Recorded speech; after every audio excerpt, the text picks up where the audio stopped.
That's right. Ron DeSantis says he didn't feel right asking his supporters to keep investing in him if there was no clear path for victory. DeSantis deciding to put his support behind Donald Trump, calling him a clear upgrade over Biden and the right candidate for the modern Republican Party. Listen.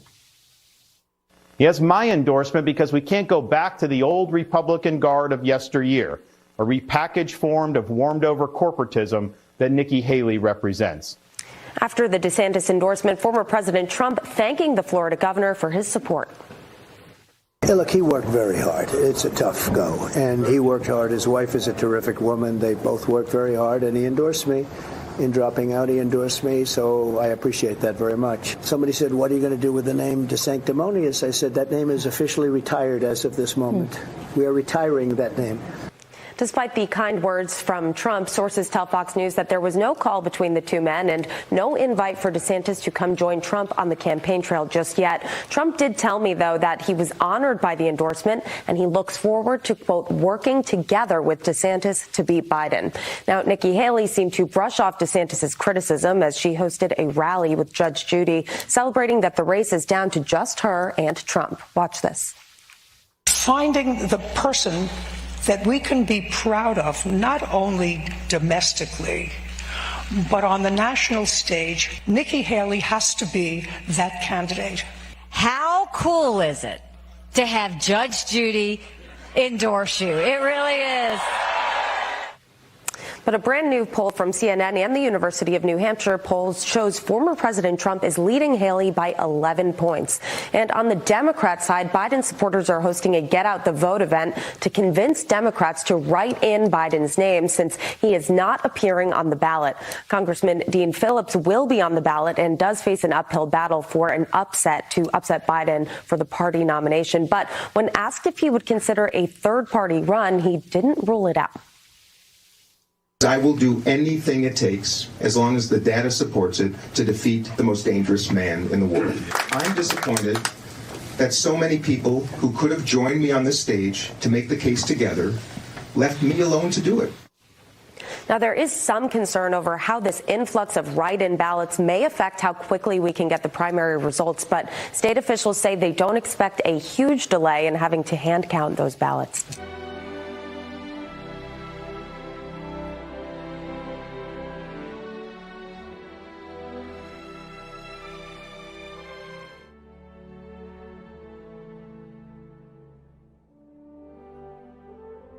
Now come the days of the king.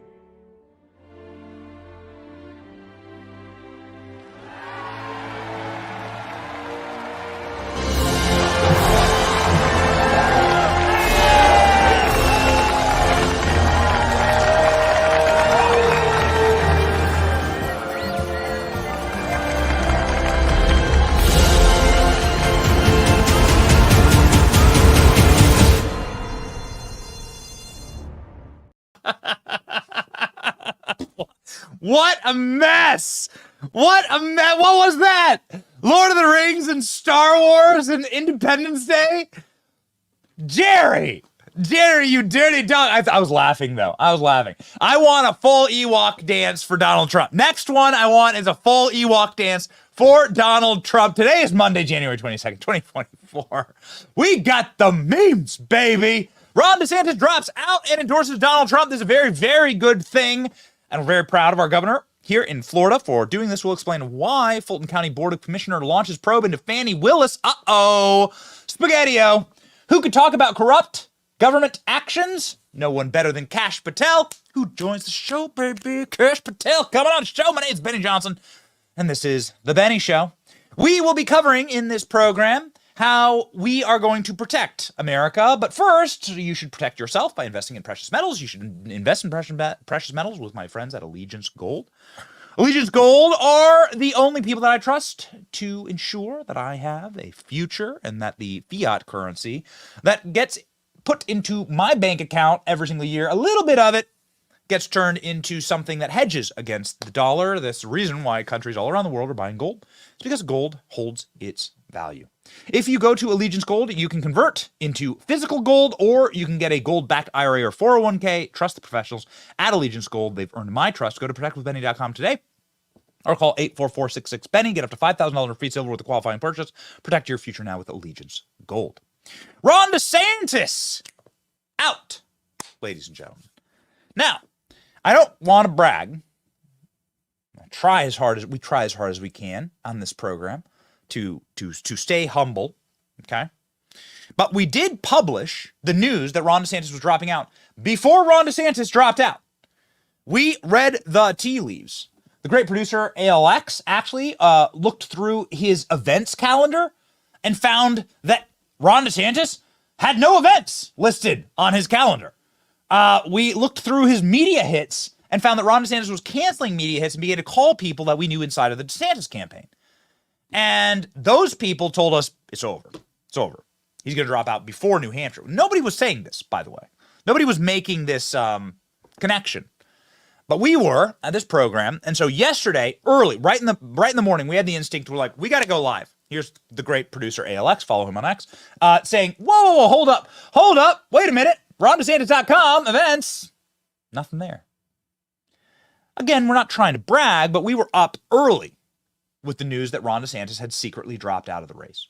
And well, ladies and gentlemen, if you were tuning in, I mean, it's Sunday, so we didn't have a live show, but if you were tuning in, you got the news before everyone else on earth did. Ron DeSantis officially dropped out hours after we published our YouTube video, and did so, I think, in a very gracious way. Now, this is, of course, an important moment for the movement, and it is the right thing for Ron DeSantis to do. Because after Iowa, before Iowa is one thing, okay? Before Iowa is one thing. You can listen to all these terrible advisors. After Iowa is totally different. There's only one person that did the right thing after Iowa, which was Vivek Ramaswamy, who said there's no data path forward. The night of Iowa, Vivek just like, I'm endorsing Donald Trump. Done. It's done. There's no path forward, and we got to beat Joe Biden. Boom. There you go. That move, if we're talking about the chess pieces on the chessboard, that move, it made for a Trump-dominant performance in New Hampshire. You can see the polling here. We'll pull up, of course. Let's grab the Real Clear Politics. There we go. No against Donald Trump against the rest of the Republican field, please. That move meant that we weren't going to fracture the America First vote in New Hampshire. That move alone meant that Donald Trump gained 8-10 points in New Hampshire, where Nikki Haley was actually rising pretty quickly. And you could see there in the polling against Donald Trump. Ladies and gentlemen, what didn't happen is that Ron DeSantis and Nikki Haley didn't drop out, and they continued a run against Trump with no data to back up the reason for them staying in the race, which is very confusing. So then why are you in the race? Well, one, it's a vanity project for you.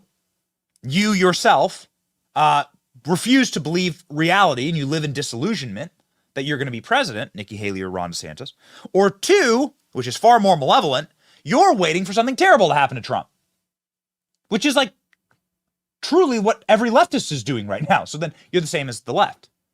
So you're literally perched like a vulture above Trump, waiting for something bad to happen, for him to go to jail, for him to be put in a Guantanamo Bay, whatever, right? Like those are the only two options after Iowa. Before Iowa is a totally different universe. After Iowa, Ron DeSantis made the right decision. And I've said this on our program, and I'll say it once more. Ron DeSantis is the best living governor in my lifetime, period. It's why I moved my most precious possession, my family, down to Florida. I literally made that decision in part because Ron DeSantis was such a damn good governor. And I agree with his policies down here in this state. I wish to raise my family in this state. There's no greater endorsement that I could possibly make for Ron DeSantis. Now, two things can simultaneously be true at the same time. Ron DeSantis can be the best governor, best chief executive of a state in America, and in my lifetime, I would argue. He could also be the worst presidential candidate of my lifetime. I don't think that there's ever been a worse presidential candidate. And it's just strange because you'd assume that one thing would correlate with the next, but that's just not the way it works, okay? So you have a situation where Ron DeSantis was surrounded by just awful, awful consultants, staffers, people telling him to do literally everything wrong. And it led to a campaign that just really didn't have sticking power and blew through some $300 million, which is a lot of money that I, in hindsight, really wish could have been spent on securing ballot chasers, securing our elections, lawsuits in blue or purple states in order to secure elections, infrastructure for ensuring like Republican turnout. $300 million can change the course of an election. $300 million can win an election if spent correctly. And so I really wish, obviously, that donor money had been spent on ensuring our election infrastructure was secure for Republicans to gain victory in November, and not so that the fat consultants to Ron DeSantis could go bathe in more gold coins from Allegiance Gold. Ladies and gentlemen, that's, it's too bad that that's the case. But nonetheless, Ron DeSantis dropped out. He did the right thing. He saw there was no data path forward. We shouldn't spend another penny of donor money on going after what is the Republican nominee now. And we should coalesce behind Donald Trump. And as he said in his video, Ron DeSantis saying, I disagree with Donald Trump on some things, but are you kidding me? I'm gonna elect him president. I'm gonna work to elect him president and make sure that Joe Biden is defeated. That's the message. Nobody ever asked for you to agree with Donald Trump 100% of the time. It's not possible, actually. What we need to do is unite to defeat a common enemy. And then life becomes much easier when it comes to the details and the margins of what we wish to do, ladies and gentlemen. Here is Ron DeSantis endorsing Donald Trump dropping out of the race. But I can't ask our supporters to volunteer their time and donate their resources if we don't have a clear path to victory. Accordingly, I am today suspending my campaign. I'm proud to have delivered on 100% of my promises, and I will not stop now. It's clear to me that a majority of Republican primary voters want to give Donald Trump another chance. They watch his presidency get stymied by relentless resistance, and they see Democrats using lawfare this day to attack him. Well, I've had disagreements with Donald Trump, such as on the coronavirus pandemic and his elevation of Anthony Fauci. Trump is superior to the current incumbent, Joe Biden. That is clear. I signed a pledge to support the Republican nominee, and I will honor that pledge. He has my endorsement because we can't go back to the old Republican guard of yesteryear, a repackaged form of warmed-over corporatism that Nikki Haley represents. The days of putting Americans last, of kowtowing to large corporations, of caving to woke ideology are over. I thank all of our passionate supporters who have stood by us through it all. So, Ron DeSantis out, doing the correct thing. Now, I have always said on this program and in public that it's good to let people fight. It's actually important to let Republican voters decide. And that's what happened here. It's a really valuable process. It's really good to not lean one way or the other or get paid for your endorsement, which of course we would never do, a repulsive and grotesque practice that happens far too much for influencers and commentators and people in our space. And I wish that practice would end, actually. It's really important to call balls and strikes and to ensure that the base is the one that we listen to. If more candidates did that, well, then we'd have a better Republican Party.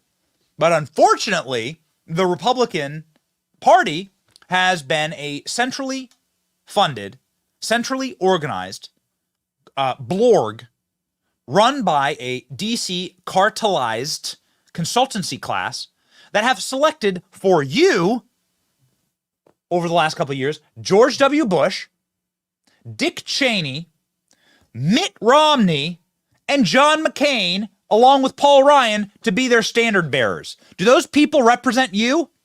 The only person that continues to cling to power like a rat on the burned fuselage of a ship that has already sunk is Mitch McConnell. Mitch McConnell, also a member of that class.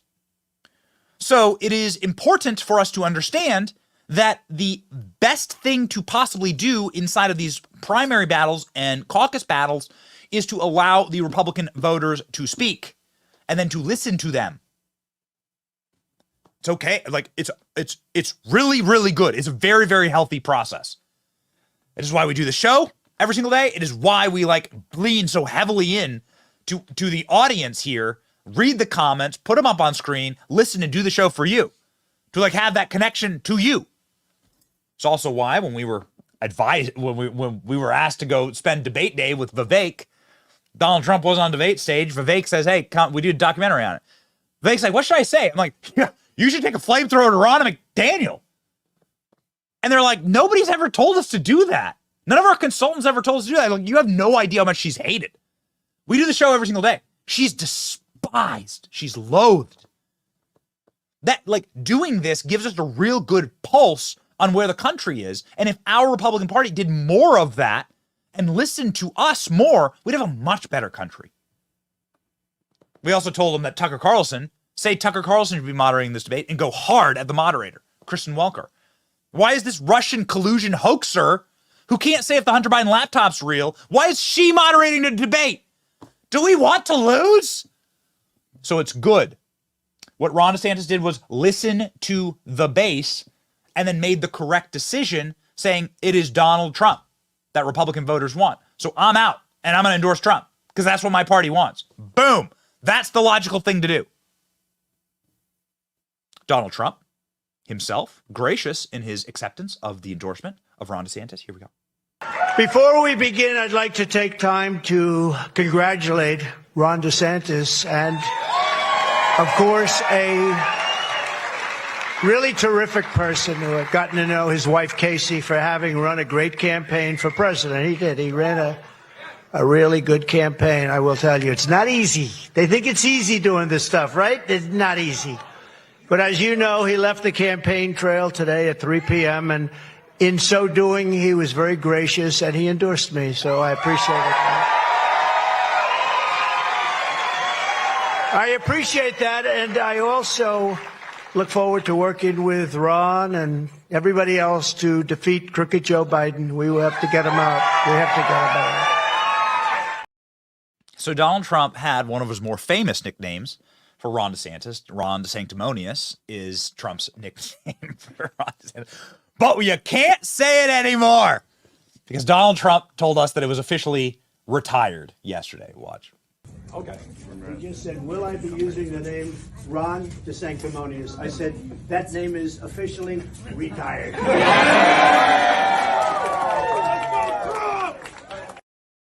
Now, Ron DeSantis is governor of Florida because of Donald Trump. This was what I think led to sort of the sting there as we move past it and as we can do the autopsy here. The sting comes from Ron DeSantis really truly based like having his entire political career based on Donald Trump. I mean, the guy cut ads. Get me that ad where DeSantis is building the wall with his little kid. Get me that ad. Like Ron DeSantis cut ads with his children about how much he loved Donald Trump. Donald Trump endorsed Ron DeSantis.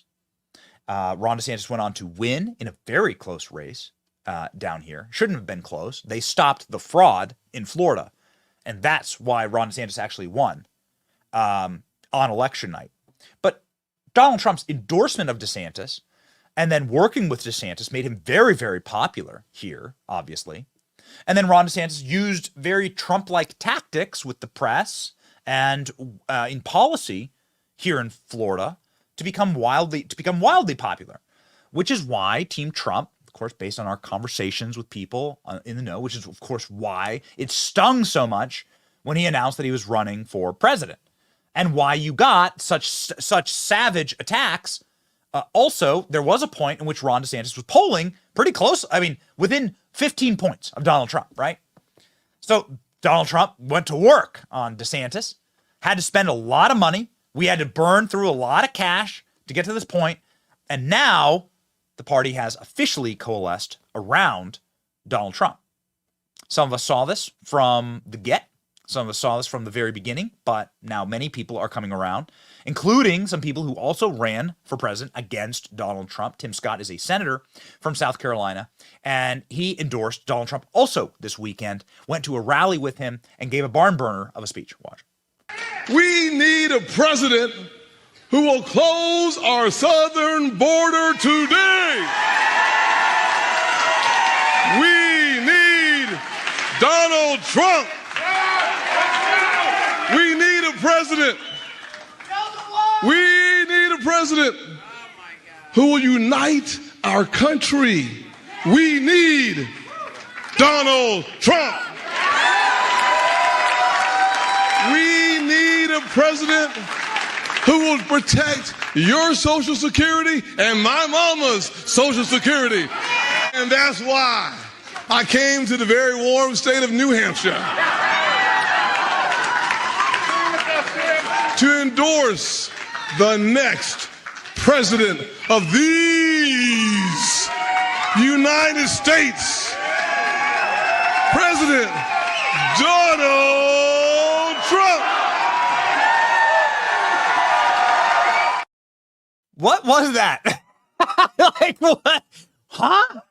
Like, what was that? I've never heard him talk like that before. Okay, fine. I mean, I heard Tim Scott give speeches and press conferences and stuff. We covered news on this program. But like, what? Please, get ready to rumble. What is that? What? I don't know. I mean, like, whatever, man. Whatever. Maybe he's looking for the VP slot. I don't know. What do I know? Maybe he's looking for the VP slot. Maybe Donald Trump said he's already selected his VP. So maybe it's Tim Scott and he's just very excited. I'm not sure. Who do you want to be vice president? I think that this audience is going to say Tucker Carlson, and I would totally agree with you. Glenn Beck, my old boss, actually, I used to work at the Blaze, work with Glenn Beck. Glenn Beck said there's only one choice for vice president, which is quite interesting. And Glenn Beck said that he's been advising people to make a single choice for VP. Watch this clip and let me know in the comment section, what do you think about it? Last week, Donald Trump called me and he said, any advice on who I should pick for vice president? Oh, really? Who do you think? Not that he's probably calling everyone. But that's great that you're on that list. And so he said, who do you think? And I said, I don't know how you're going to feel about it, but this is the day, I think it was the day he trashed Vivek. And I said, Vivek. And he said, why do you say that? He said, that's the number one response from everybody I've asked that question. And he said, why do you say that? And I said, A, he can defend you. He's right in your pocket. And while you're defending this, he's watching your back defending this. I said, also, I think some of his ideas are really, really good. Yeah. He connects with the youth, which now the latest of 18 to 24-year-olds that voted for Biden, they're not voting for Biden. So Glenn Beck says that he had a phone call with Trump. He's not lying, right? And this sort of shows the magnanimity. Am I saying that correctly? Magnanimity of Donald Trump. I don't know. Give me that word in the chat, boys. The being magnanimous. What the act of being magnanimous? What is that word? Donald Trump, very gracious, obviously, in accepting people like Glenn Beck, like, let's rewind the clock to 2016. Glenn Beck was like phone banking for Ted Cruz in Iowa. Ted Cruz ended up winning Iowa, beating Donald Trump in the Iowa caucuses in 2016 by a couple points.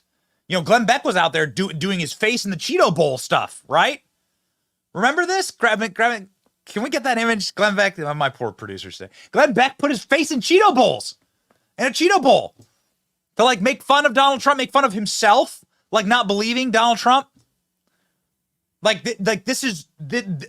yet Donald Trump is now, Glenn Beck has obviously rolled around, and Donald Trump is now calling him for advice on the vice presidency. Donald Trump being very deeply gracious to Ron DeSantis when Ron DeSantis endorses him. along with Tim Scott, who hasn't said totally positive things about Donald Trump. Vivek Ramaswamy, obviously they had like a barn burner of an event last week. Donald Trump accepting all of these brand new endorsements. Oh man, that is a weird photo. Okay, this is what Glenn Beck looks like with Cheetos on his face. He did this live trying to make fun of Donald Trump. The real photo, he shoved his face into a bowl of Cheetos in order to make fun of Donald Trump's orange skin and in order as a self-own for not predicting the Trump phenomenon, right? For not predicting the MAGA movement and the America First movement.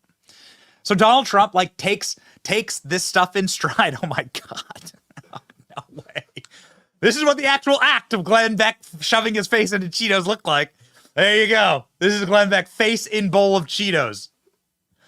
Something I don't know. Boys, should we do this on the show? Give me a reason why we should do this on the show. Not totally against it, but I haven't been wrong. I haven't been wrong about Donald Trump. I said let them fight, and Donald Trump has won. Donald Trump won the fight, and now it's over, with the exception of one person, Nikki Haley. So Donald Trump calling the people who would come after him and actively campaigned against him, right, in 2016, Glenn Beck, for advice. And Glenn Beck saying, Vivek. And Trump says, according to Glenn Beck, everyone tells me this, which is very interesting.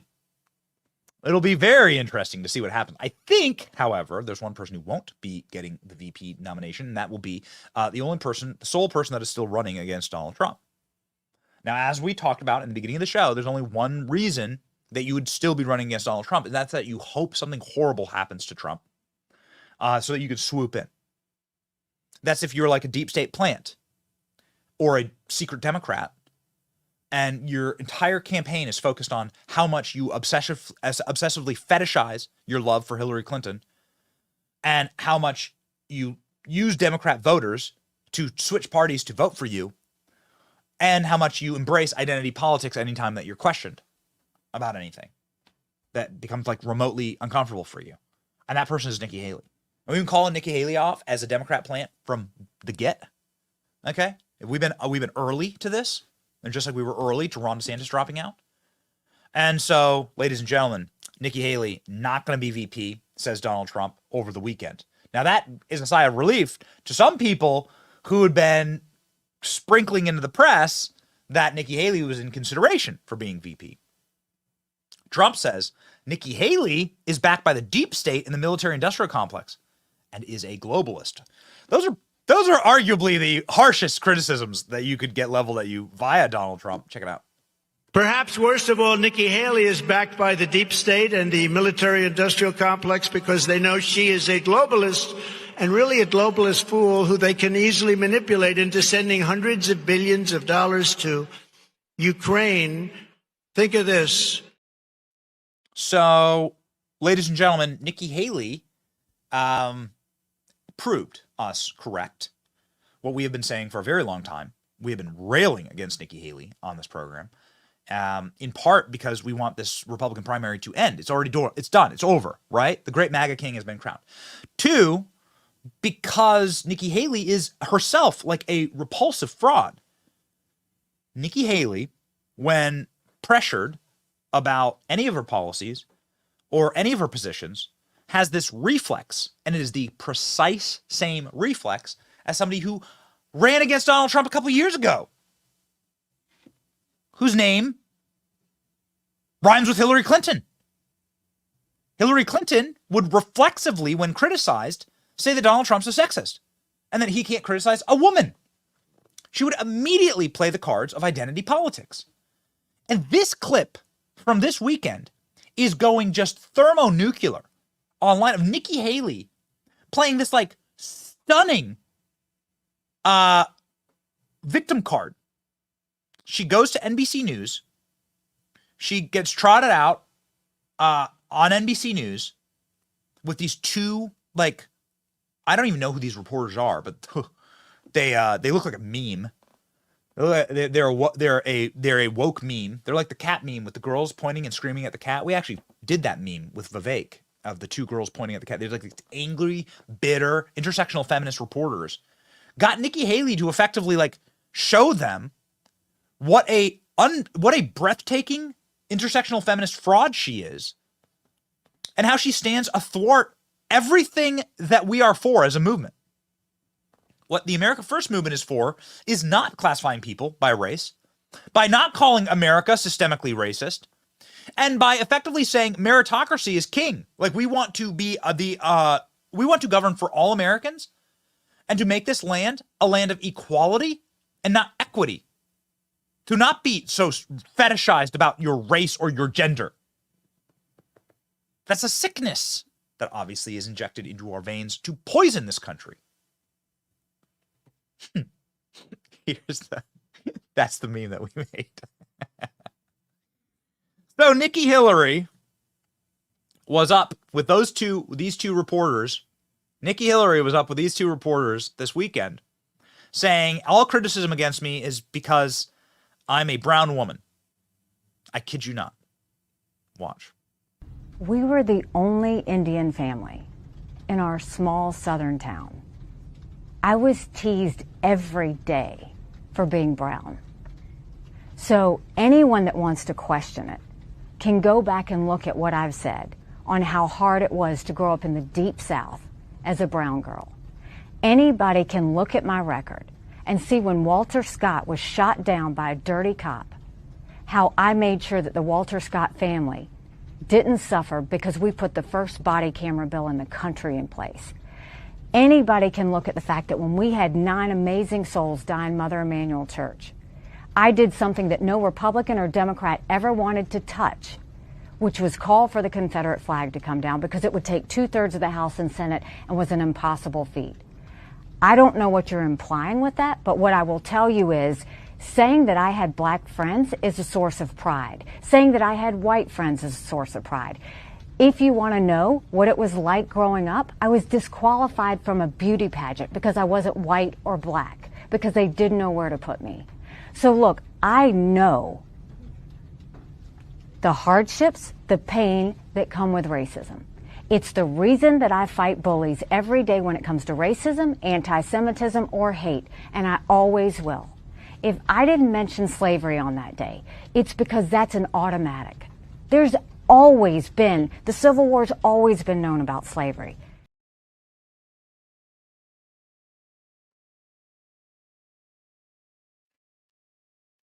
Something that, and I look forward to doing reporting on this actually. We're going to go to Nikki Haley's hometown and just ask people if they're racist. Like, do you hate people because they're brown? I mean, it's like now we've just effectively opened up that box, right? We've opened up that pain point, which Nikki Haley is thrilled to do at any moment, right?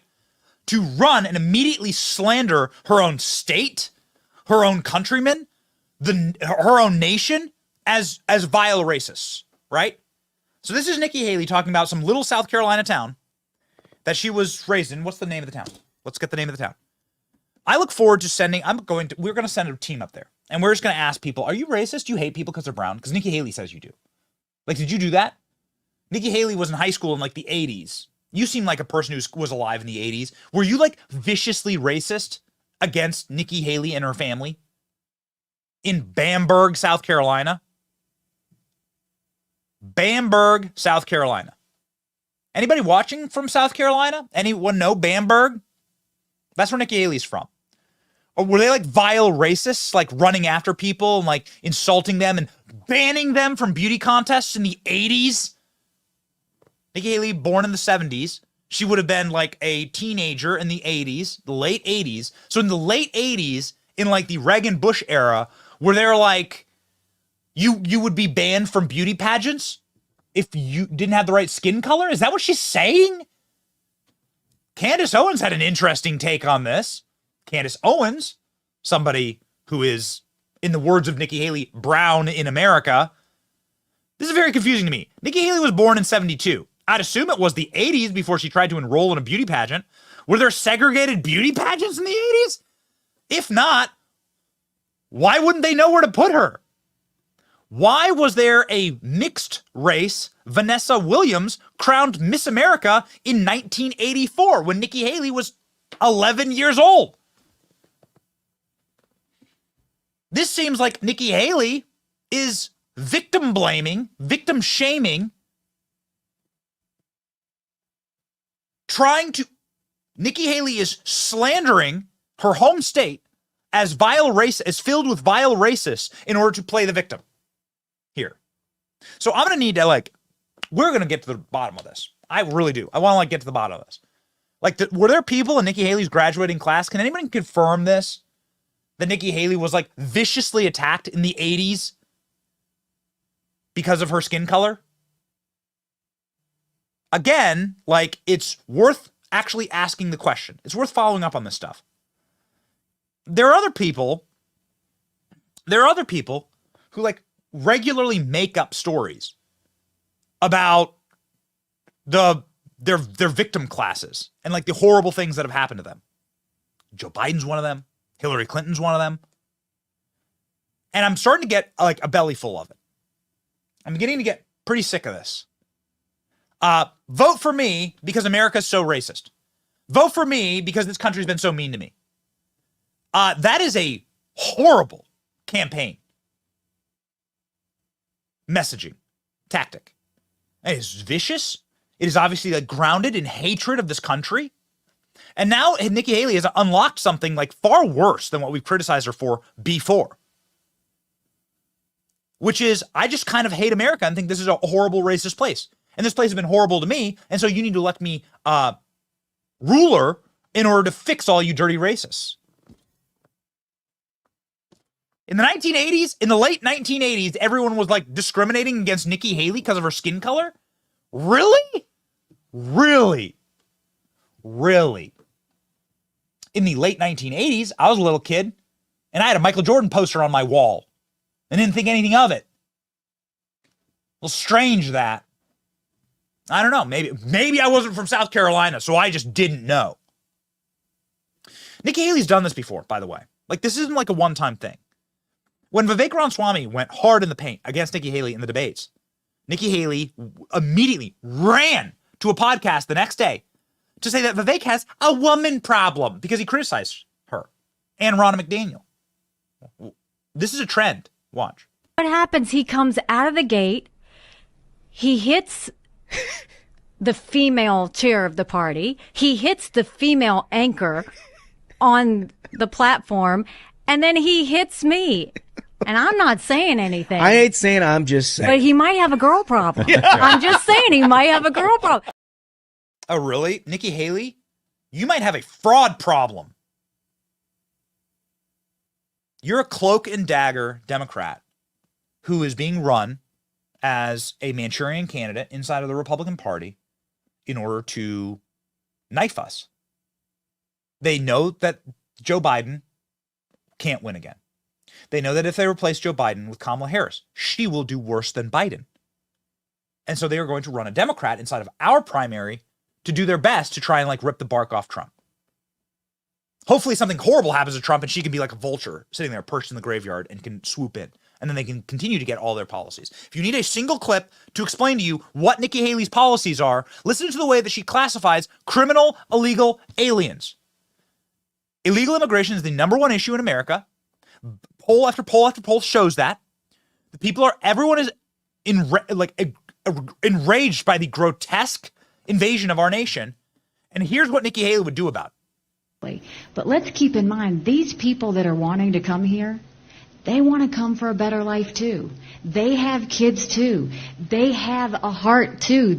So we don't need to be disrespectful. We don't need to talk about them as criminals. They're not. They're families that want a better life, and they're desperate to get here. Stop talking about them as criminals, even though they literally broke our laws to get here. The 1964 Immigration Act that has been passed and then ratified by Congress, including Joe Biden, every decade, states in black and white that it is a felony to enter America, and then it is a continuation of that felony to stay in America. And so it is a crime. Nikki Haley says stop calling these criminal, illegal aliens criminals. In what world can you call yourself a Republican then? In what world can you call yourself a law and order Republican?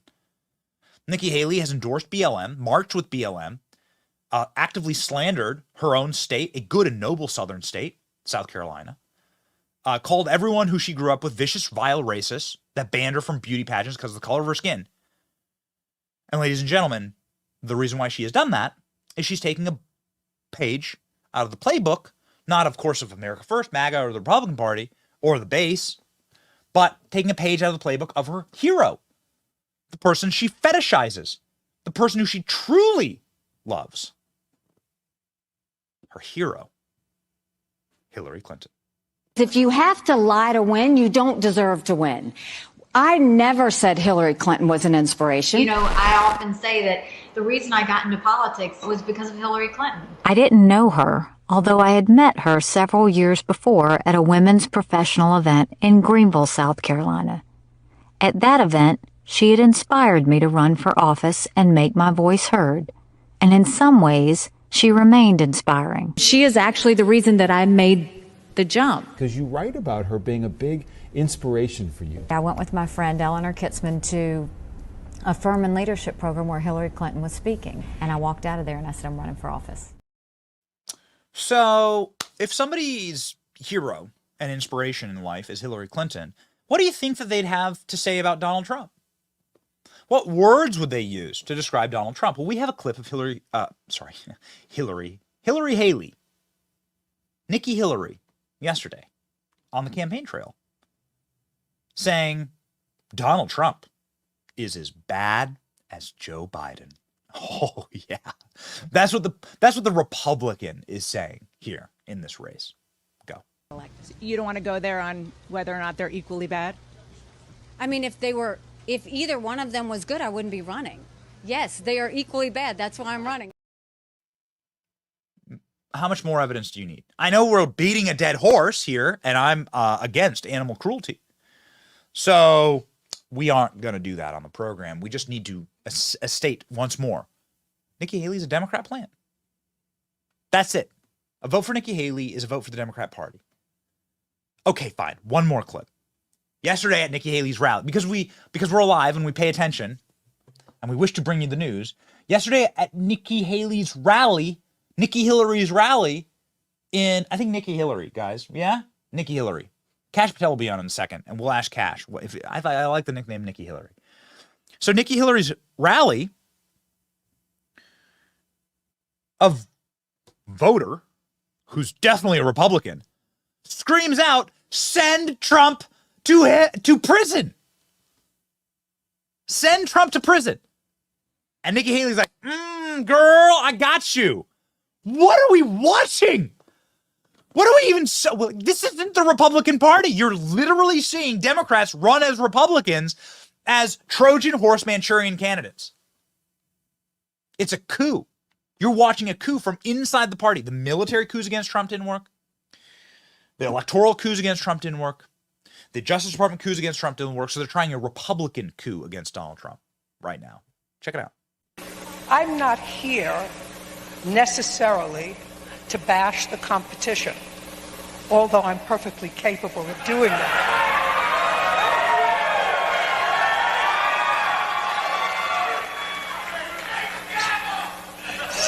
Suffice it to say, send Trump to prison. In case you're wondering, like, who the Nikki Haley voters are, they're the people who screamed "Send Trump to prison" at their Republican primaries. We don't need to play the clip again, but ladies and gentlemen, like, we did the reporting. You can go to the one county that Nikki Haley won in Iowa. She won exclusively because Democrats switched parties to vote for her. Nikki Haley, Manchurian candidate. That's what's going on. It would behoove us, and actually is so hard to do on this program, to be entirely fair to Joe Biden and say that Joe Biden has in fact told the truth in an instance. In a specific speech about a year ago, Joe Biden said exactly what was going to happen here and gave Donald Trump a name that is, I think, actually quite appropriate and correct and proper. Joe Biden, approximately 1 year ago, called Donald Trump the great MAGA king. He meant it as an insult, but as of today, we know, of course, that this is truth. Watch. They're dead wrong. Under my predecessor, the great MAGA king, the deficit increased every single year he was president. The first year of my presidency, the great MAGA king. He said it as an insult. But now, ladies and gentlemen, Ron DeSantis has endorsed, Vivek has endorsed, Tim Scott and half the Senate, half the House, maybe more, have all endorsed Donald Trump. He is indeed the great MAGA king. Donald Trump sharing this meme, of course, on Truth Social. Return of the great MAGA king. Come on, let me know if you want Donald Trump to grow a beard. We should do a poll. Pin a poll to the top of the chat right now. Donald Trump, grow a beard? Question mark? Yes or no? I want to see the results of this poll. We'll read it on the show tomorrow. Donald Trump, grow a beard? Donald Trump also posting on Truth Social soon after, the great MAGA king is the name Joe Biden is now using to describe me. Thank you, Joe. Make America great again. You just love to see it. You'll love the timeline. Ladies and gentlemen, we are certainly excited about this moment. There's going to be a lot of news breaking. We will be live with the results of the New Hampshire primary tomorrow. Tomorrow is voting day in New Hampshire. Well, we expect that Donald Trump, we have the polls here, we expect that Donald Trump will sort of breeze. But you can see here New Hampshire polls and real clear politics. Obviously, Nikki Haley being the only person left in the race, she's bumped up a little bit. And Donald Trump has, of course, skyrocketed. Donald Trump leading now by 17 points in the aggregate. So expect Donald Trump to win by that or as much. The polls were actually quite correct about Iowa. Donald Trump leading in the GOP nomination polls by 50 points across the board. So you can see here in the other polls, click to the other one, Royce, please. You can see in the other polls, the national polls, that Donald Trump has a 50 to 60 point spread on the entire rest of the field. Ladies and gentlemen, the great MAGA king. We've got the energy to deliver the news to you because of our sweet friends at Blackout Coffee. Got the Sweet Benny Brigade mug here. The Salty Army rolls on. Ladies and gentlemen, this Blackout Coffee, well, it's what we drink in order to ensure that we have that sweet, delicious caffeine pumping through our veins. Not the kind of stuff that Hunter Biden takes to get up in the morning, but it's the kind of stuff that we take because it comes, one, from the great state of Florida. Two, it's brewed by patriots and veterans who love this country a lot. And three, it's freaking delicious. I mean, it really does get you going. Blackoutcoffee.com/Benny. Use the coupon code Benny for 20% off your first order. Check out the gear section while you're there. Super dope swag. And drink your Blackout Coffee out of our official. You can hear my ice there. I always drink iced coffee. Hot coffee, then iced coffee for me. But all Blackout. Get your Salty Army mug, ladies and gentlemen. That's promo code Benny, blackoutcoffee.com/Benny.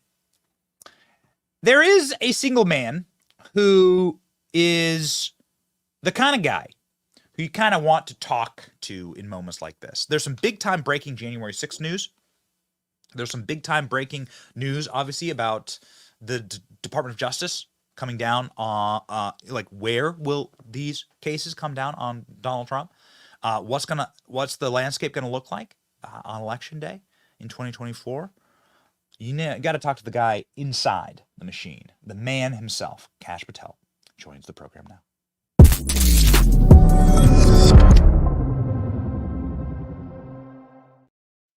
Kash, I hope you don't mind me asking, and this is something I wasn't planning on doing. But Nikki Haley said that she grew up in the South in the late 1980s. When she was a teenager, she was banned from beauty pageants because of her skin color, and that she was attacked ruthlessly because of her skin color in school. And she's saying that as obviously as an attack against perhaps the Republican electorate in the South, but also in order to play the victim card. I would like to get your take on these comments that have gained wide circulation this weekend.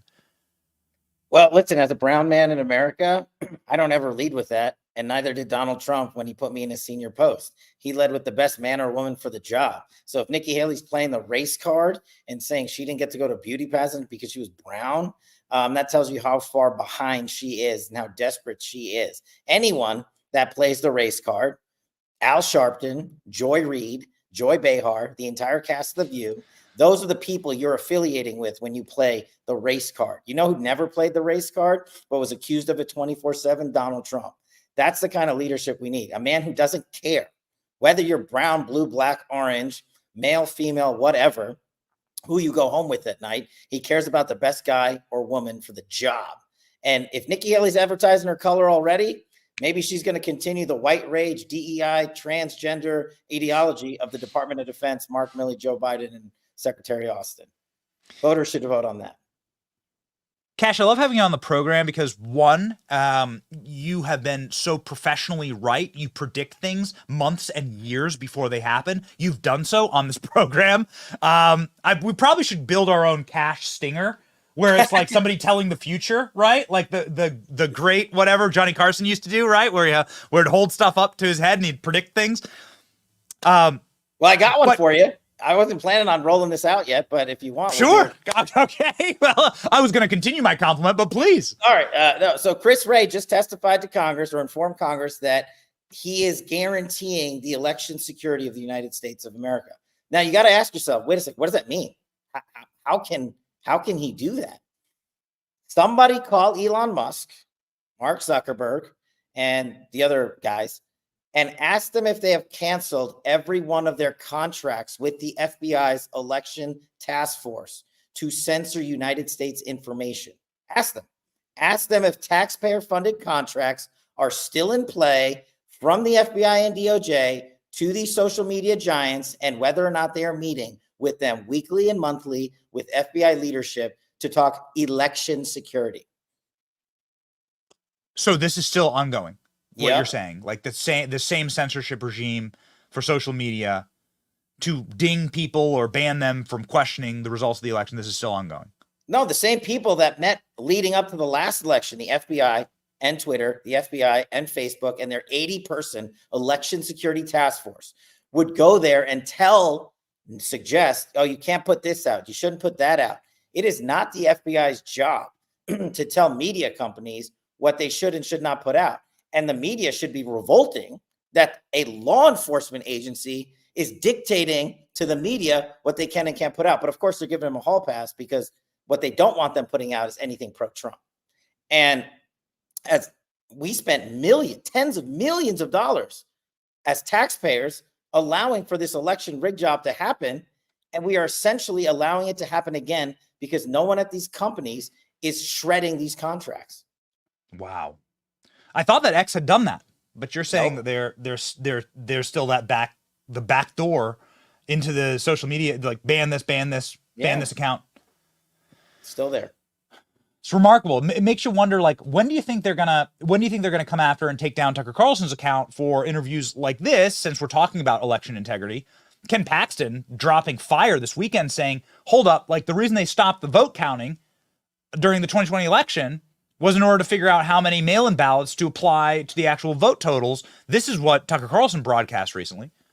They stopped counting votes on election night? Because what they needed to figure out was how many real votes there were so they could figure out how many mail-in ballots to apply to the election. That's what they would have done in Texas, I'm convinced. So you think that was fraud, right? I have no doubt, having been through that whole process. It wasn't just a water leak?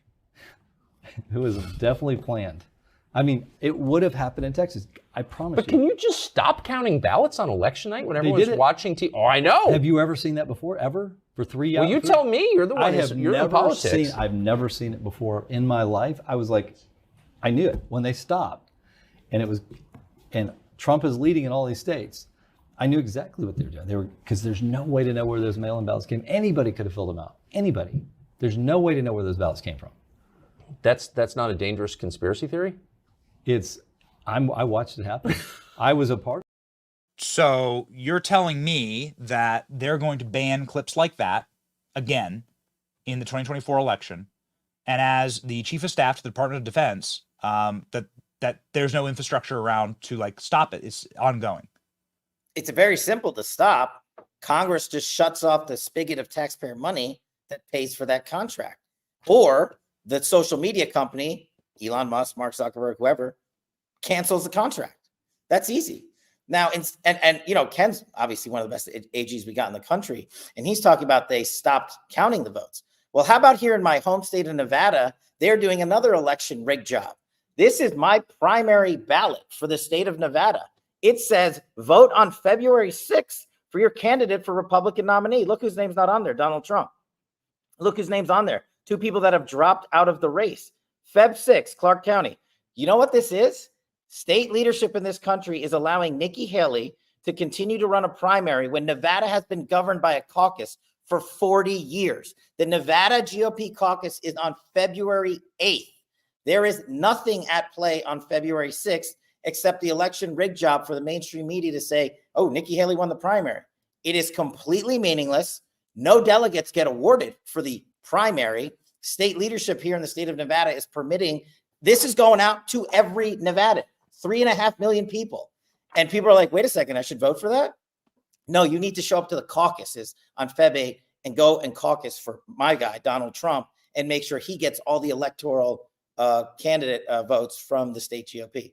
So you can either not count ballots or create an alternate universe where you're allowing a voting system to prop up a sham candidate. This is incredible. I've heard rumblings of this, but I never actually saw the ballot itself. So there's the GOP in Nevada are keeping Donald Trump off the ballot? No. For a fake primary? Not the GOP, the Nevada state leadership. They are in charge of the Nevada primary. The GOP in Nevada is run by great guys, Mike Davis, Segal and company, who are saying, no, we caucus on Feb 8th. There's a reason that, look, they're so cheeky. There's a reason. It says none of the above. That's how they get away with it. So they can say, oh, if you don't want to vote for any of these guys, you just vote none of the above. I will obviously be voting none of the above because none of these people should be president of the United States, and we shouldn't participate in a scam. It's incredibly fraudulent. Your thoughts, though, I did want to drill down because that clip is really making the rounds of the Texas Attorney General saying they tried to do it in Texas. This is what happened. They paused all the 5 biggest swing counties in all swing states at the same time. I've never seen that ever happen in an election. You were working in the administration at the time. Can you give me your perspective on like what was happening? Like what were you doing on election night? What was your reaction when you saw that, given your position? I mean, it's frustrating. Look, my role really the whole time was national security, defense, intel. So I didn't have an active role in the election process. That was more of a campaign deal. But when you see the success that Donald Trump had in the national security arena, sealing the border, defeating Iran, shutting down the wars, shutting down the drug trade, the list goes on. You wonder how an electorate in the state of Texas could possibly not vote a border state for the policies of Donald Trump because they were so resoundingly victorious to protect our communities. So when you look at it from a policy perspective, you're just like, WTF? What is going on? How are Americans going the other way? And now we see all the ways and why. Yeah. I mean, now it does, in fact, indeed seem like a hoax. And the more we learn about January 6th, obviously, it seems like a cover up now. So January 6th committee deleted hundreds of files. This is a story breaking out from this morning from Fox News. You spoke to this committee. You engaged with this committee. You've run committees, obviously, inside of the House. Is this illegal? Yes. I was the first person subpoenaed by the Unselect Committee. My transcript was the last one released, even though they wrote to us and my attorneys that we would release it. And this committee, it doesn't surprise me that they're burying and destroying evidence. I submitted into my transcript, into my sworn deposition testimony, 5 government reports from the Biden administration that they excluded from my testimony. The same thing they did in Colorado when I was the lead witness for Donald Trump. They excluded the Mayor Bowser letter where she refused Donald Trump's request authorization for National Guard, the Nancy Pelosi demand where she issued an edict to the Capitol Police saying, in writing, no to the National Guard. This was the crux of the insurrection narrative, and the 2 documents that exonerate President Trump were excluded, and they weren't written by Donald Trump. They were written by Pelosi and Bowser and the Capitol Police. And it gets worse. Joe Biden's Department of Defense Inspector General, Joe Biden's DOD IG, reviewed January 6th, and his findings were the following. And I submitted that to the January 6th committee. The Trump administration and its Department of Defense before, during, and after January 6th acted appropriately, swiftly, and in accordance with the law when it came to the deployment of the National Guard. How can that be a finding of Joe Biden's Inspector General and Donald Trump still be prosecuted for insurrection? It is legally impossible, but the disinformation campaign continues. And to your point, why did they delete this information? It's not the only information. It's so they wouldn't have to produce the evidence that actually exonerates Donald Trump. This is the ultimate election time rig job by the House of Representatives, and judges are going along with it by selectively excluding evidence of innocence. These judges are doing it in Colorado and elsewhere. Could there be criminal charges for the people that did the deleting here? I mean, we're seeing a Hillary Clinton 2.0, right? Like they're deleting now the evidence, and they are obstructing justice. You've been a prosecutor inside of the DOJ. Do you see a case here for them to actually go after the staff members or the people who punched the delete button, the people who gave the orders inside of this unselect committee? There absolutely should be an investigation. As a national security prosecutor, I'm furious that information was, as a former federal public defender, the guy who punched for due process every day, I'm furious that information and evidence was deleted by the January 6th committee. And hang on, when people are saying, oh, it's the House of Representatives, it's not DOJ, that's not how the Constitution works. The Department of Justice and the prosecutors knew about this information. And if they didn't provide it to the defendants of January 6th, those are Brady violations. That is a violation of constitutional Supreme Court law. And there needs to be an investigation on whether or not this committee provided that information to the prosecutors. And there should be a question. Here's the pivotal question. Did the prosecutors go to the committee and get this information? And you know why we know they did? Because government gangsters always write about their own corrupt ways. The DOJ wrote a letter to the Jan 6 committee saying, we are going to let you, the House of Representatives, proceed first. For the first time that I can ever remember in criminal DOJ history, DOJ bent the knee to House of Representatives and said, you guys proceed.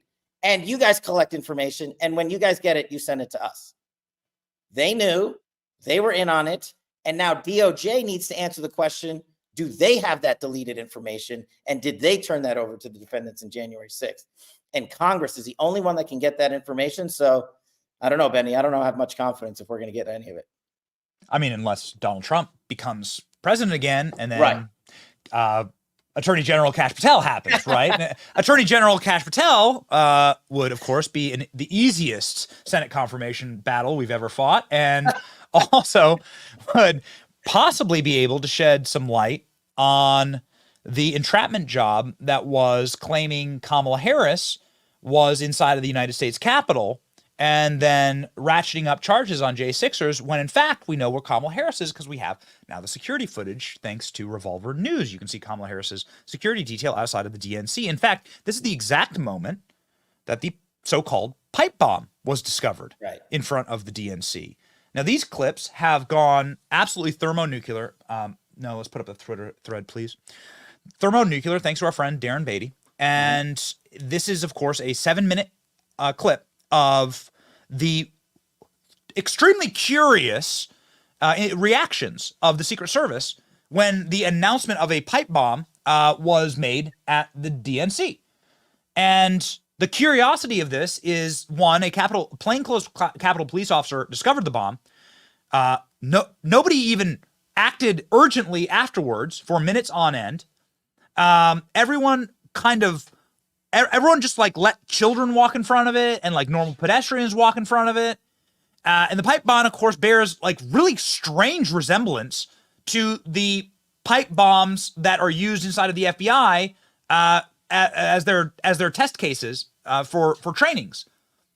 Darren goes in on this clip in great detail, but says that it's very, very strange. I don't know if you've studied this at all, Cash. I assume you probably have. It's been seen by 15 million people. What does this footage tell us about that moment and this particular narrative of there being two pipe bombs at the RNC and DNC? And you're right, Darren has done a brilliant job. But let's just put a button in that for 1 second.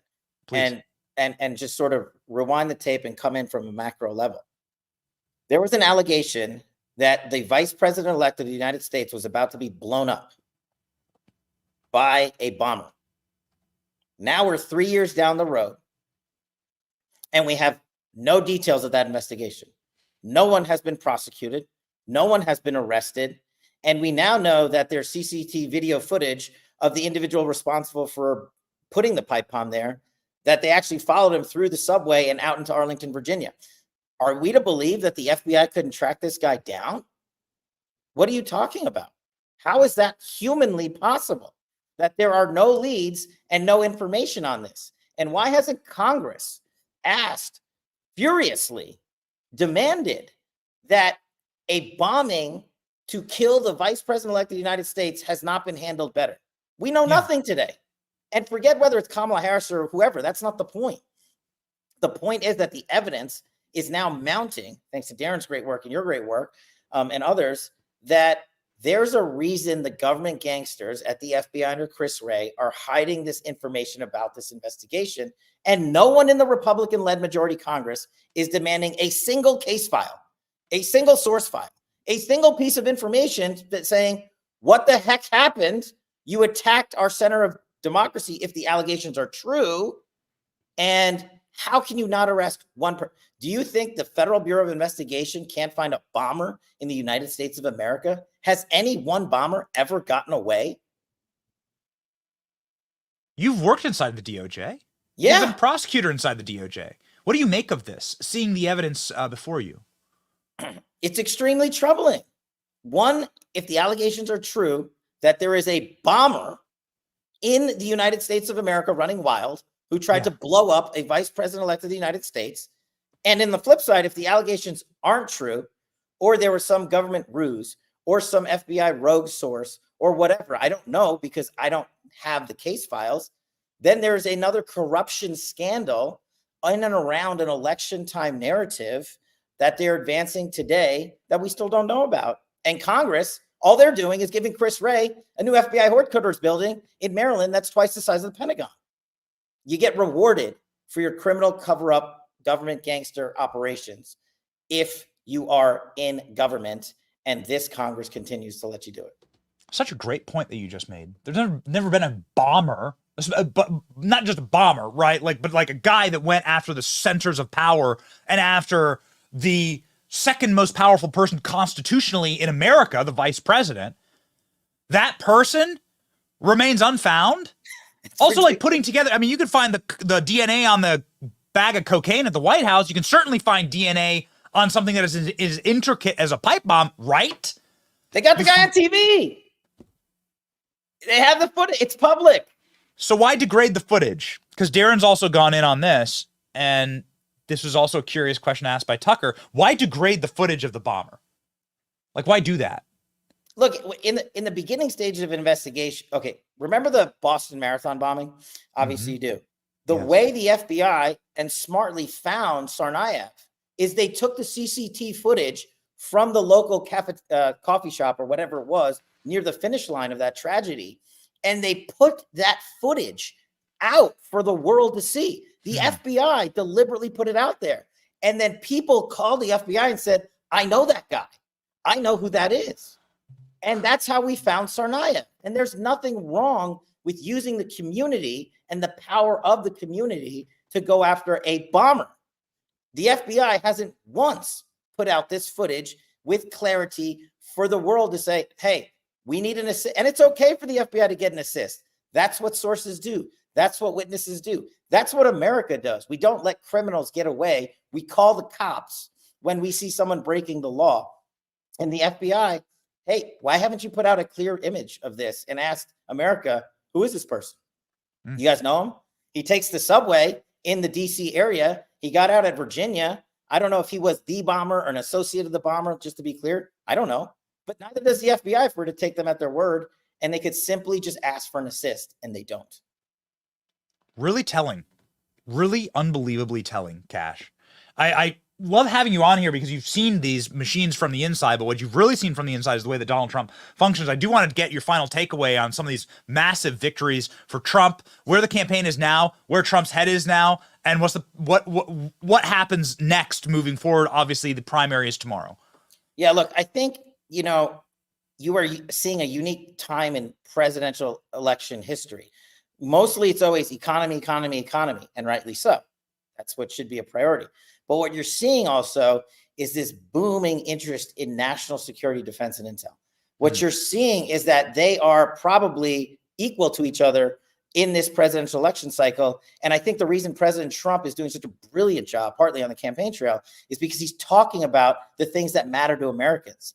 The things that matter to Americans are a sealed border. The things that matter to Americans are shutting down the CCP so no more of our youth die in the streets of America from fentanyl overdose. The things that matter to everyday Americans is they don't want our sons and daughters shipped off to endless wars. The things that matter is a commander-in-chief who kicks the ass out of the cartel in Mexico and shuts down the human smugglers and takes on Iran, the CCP, and Russia.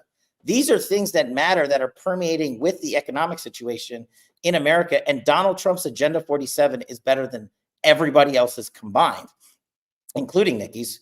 And I think that's resonating in Iowa. It's going to resonate in New Hampshire. And then everybody come out here to my home state of Nevada and come caucus with us on Feb 8, where hopefully Donald Trump will seal this thing up. But I think that's it, Benny. Usually it's economy. And I'm not saying don't focus on the economy.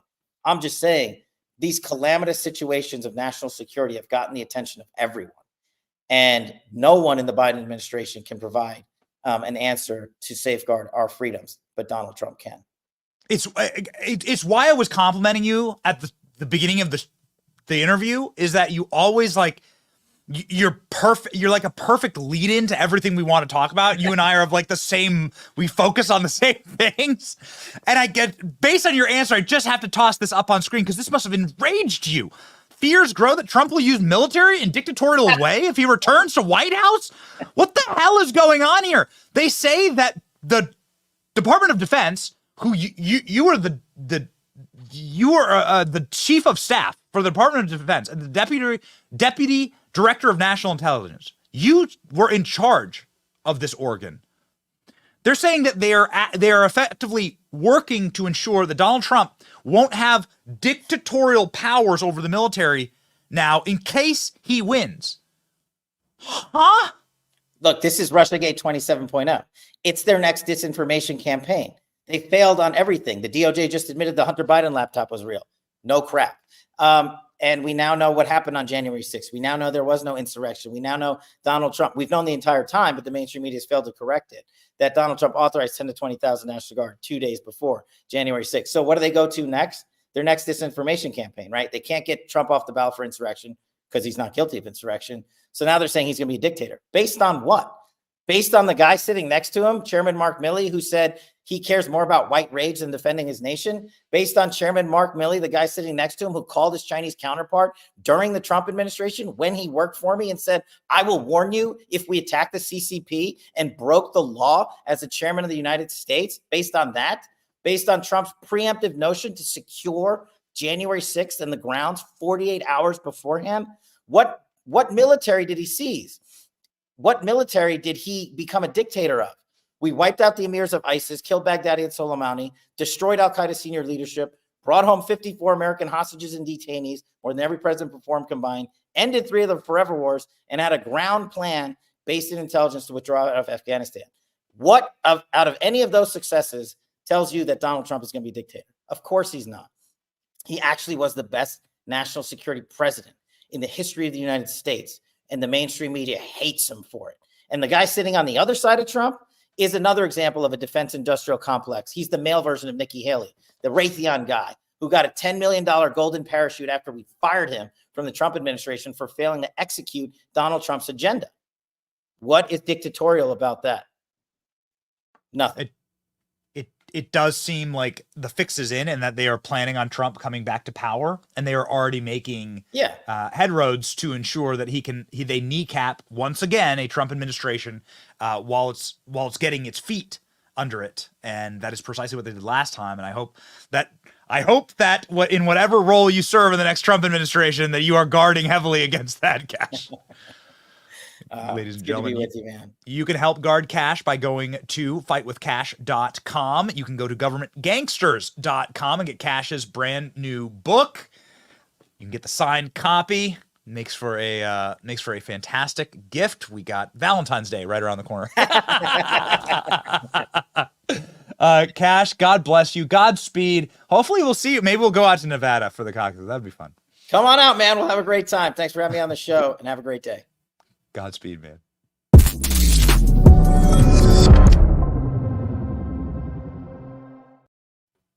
Whoo, baby. That was some news. Very interesting. What does Cash Patel think about these interesting pipe bombing videos that are now popping up? What are they not telling us? What will we find out when Donald Trump wins in 2024? What will we learn? How many files are being actively, preemptively deleted? How many people are in a sweaty, clammy-hammed panic in Washington, D.C. right now, covering their tracks? It makes Hillary Clinton's email scandal look small by comparison. Ladies and gentlemen, today is Monday, and that means it's Monday Gun Day.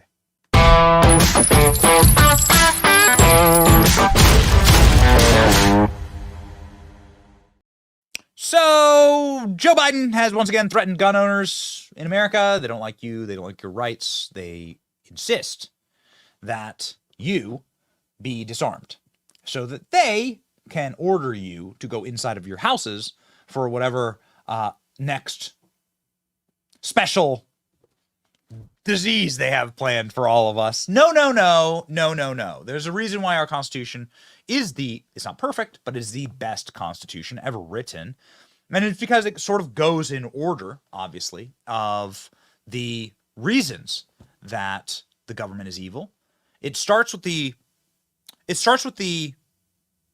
assumption that centralized government is evil and wrong, and that the people and the population, revolutionaries, deserve the rights in order to ensure that they themselves can protect themselves against a tyrannical government. That's why our Constitution is perfect. It's why the Second Amendment exists, and it's why Joe Biden continually threatens it, because Joe Biden doesn't believe that. That's what makes Joe Biden one of the worst presidents in American history. Joe Biden, just this past weekend, was calling out American gun owners, saying they're stupid in their ownership of firearms because, well, they don't have fighter jets. If you were going to defeat the American government, you'd need fighter jets, says the guy who just surrendered Afghanistan to goat herders. Watch. And I love people who say, the blood of liberty, or the tree of liberty is watered with the blood of patriots. Well, guess what, man? I didn't see a whole lot of patriots that are out there walking around making sure that we have these weapons. Well, and if you really want to worry about the government, you need an F-16. Oh, okay. So this, obviously spells out precisely what Biden believes about the role of government, which is to use full military force against the American people. Like, let's take a step back and just say, what is Joe Biden telling us? He sees us as the enemy that needs to be brought to heel by the American military, that he wishes to deploy the American military against us. That's at the core of Joe Biden's belief system, as the core of every tyrant's belief system. This is why the Second Amendment, is of course so important. It's why the AR-15 is such an important firearm. My AR-15s are provided by Spikes Tactical. It is the AR-15 of choice in the Johnson household, and you see them beautifully on the wall behind me here, ladies and gentlemen, right next to the Donald Trump mugshot. Make sure that we protect our liberty and ensure that you do so in a way that is highly functional and fashionable. Spikes Tactical, ladies and gentlemen, a fine firearm. Something that we do on this program with regularity is to ensure that you have the best knowledge and have the best news acumen and understand what is happening behind the scenes, and, as best we can, give you an uplifting to ensure that you know that times are not getting darker, they're getting brighter, that we can be salt and light to this world, and that, ladies and gentlemen, hope is not lost. The way that we do this, of course, is to ensure that our liberties and the truth that binds us all together is spoken loudly. There's a lot of power in simply speaking truth.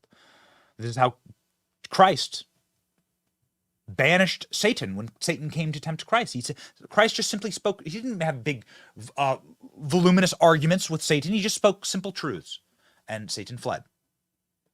And so we want to ensure that we bring you uplifting, that we bring you knowledge, and we bring you truth on every single show. And that is why the verse of the day exists. Romans 15:13, our verse of the day.